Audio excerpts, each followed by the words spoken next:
Hello बच्चों, आइए प्रश्न को देखते हैं। यदि एफ एक्स बराबर है एक्स की घात 2 प्लस 2 bx प्लस 2c की घात 2 तथा जी एक्स जो है इस तरह से परिभाषित है माइनस एक्स की घात 2 माइनस में 2cx प्लस में b की घात 2, इस प्रकार है कि एफ एक्स का जो मिनिमम मतलब कि न्यूनतम मान जो है वो बड़ा है जी एक्स के अधिकतम मान से। तो हमें b और c के बीच में संबंध याद करना है और बताना है कि इन चारों विकल्पों में से कौन सा संबंध बिल्कुल सही है। प्रश्न को हल करने से पहले इसकी मुख्य अवधारणा के बारे में चर्चा कर लेते हैं।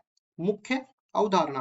अब देखिए यहाँ से सबसे पहली चीज हम लोग न्यूनतम या अधिकतम मान किसी भी द्विघात बहुपद का कैसे ज्ञात कर लेते हैं। या तो हम लोग माइनस बी अपॉन में 2a से माइनस डी अपॉन में 4a मतलब उसका परिसर निकाल के ज्ञात कर सकते हैं। और दूसरा तरीका ये है, अगर वो पूर्ण वर्ग बन जाए ना तो आसानी से उसका न्यूनतम या अधिकतम मान ज्ञात कर सकते हैं। जैसे हम लोग जानते हैं कि कोई भी संख्या जो वास्तविक संख्या है अगर मैं उसका वर्ग करूं तो वो 0 या 0 से बड़ा होना चाहिए। अगर वास्तविक संख्या 0 है तो 0 के बराबर हो जाएगा, अगर 0 नहीं है तो वो हमेशा ही धनात्मक रहेगा। और अगर मैं इस असमीका को दोनों तरफ ऋणात्मक से गुणा कर दूं तो माइनस में x की घात 2 का मान हमेशा ही 0 या 0 से छोटा रहेगा। ठीक है, ये याद रखना हमेशा ही। और ये हम लोग यहाँ पे काम लेने वाले हैं। तो इसमें देखो एक असमीका और काम में आ जाए, सॉरी समीका और काम में आ जाएगी।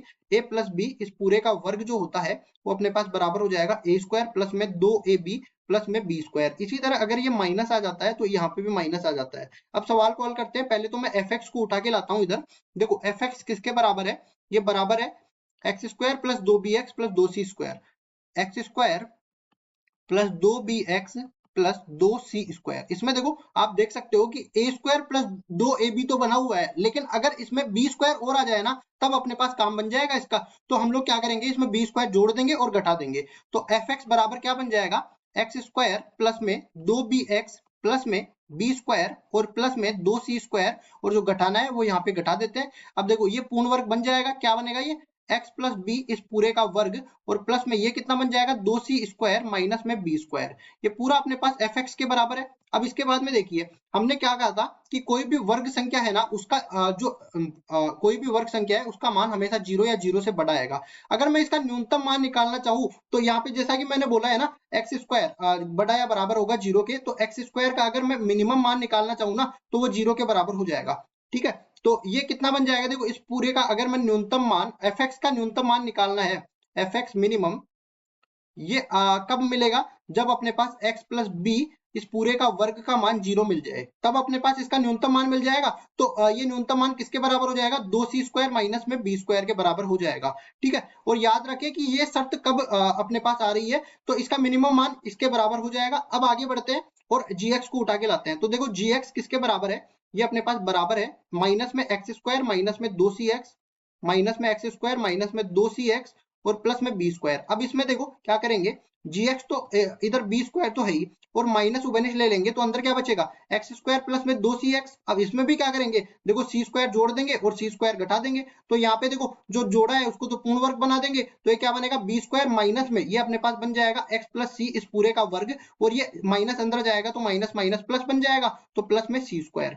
ये पूरा अपने पास gx के बराबर है। अब उसके बाद में देखिए अगर मैं gx का अधिकतम मान निकालना चाहता हूं तो यहाँ पे भी इसमें भी देख सकते हैं कि अगर मैं माइनस एक्स स्क्वायर का मैक्सिमम मान निकालूं तो वो 0 के बराबर होगा। ठीक है, तो इसमें भी देखो मैक्सिमम मान निकालना चाहता हूं gx का, तो ये अपने पास जो है मैक्सिमम कब होगा, जब इसका मान 0 बन जाए। तो लिखेंगे gx का जो मैक्सिमम मान है मतलब अधिकतम मान है वो अपने पास बराबर हो जाएगा किसके, बी स्क्वायर प्लस सी स्क्वायर के। और ये कब होगा, जब अपने पास ये माइनस में एक्स प्लस सी इस पूरे का वर्ग जो है वो 0 के बराबर हो जाएगा, तब अपने पास ये बन जाएगा बी स्क्वायर प्लस सी स्क्वायर।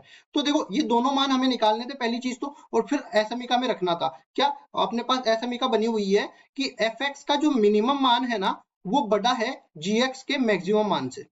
ठीक है, ये असमीका बनी हुई है। तो देखो एफ एक्स का मिनिमम मान किसके बराबर मिला है, 2c square minus B square के, 2c स्क्वायर माइनस में बी स्क्वायर के बराबर मिला है, और ये बड़ा होना चाहिए इसके मैक्सिमम मान के, तो बी स्क्वायर प्लस सी स्क्वायर यहाँ पे मिल जाएगा।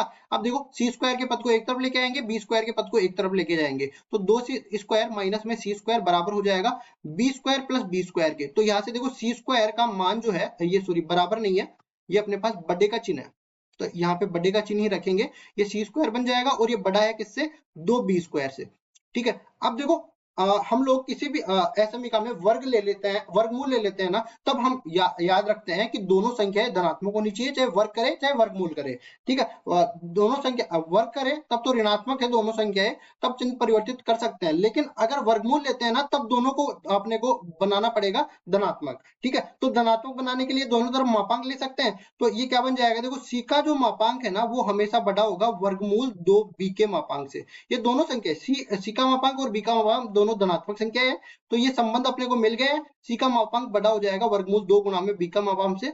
अब देख लेते हैं कौन से विकल्प में ऐसा दे रखा है। देखो सी का मापांक बड़ा हो जाएगा वर्गमूल 2 गुणा में बी के मापांक से, तो डी विकल्प बिल्कुल सही उत्तर हो जाएगा। आशा करता हूँ ये सवाल आपको समझ में आया होगा। धन्यवाद।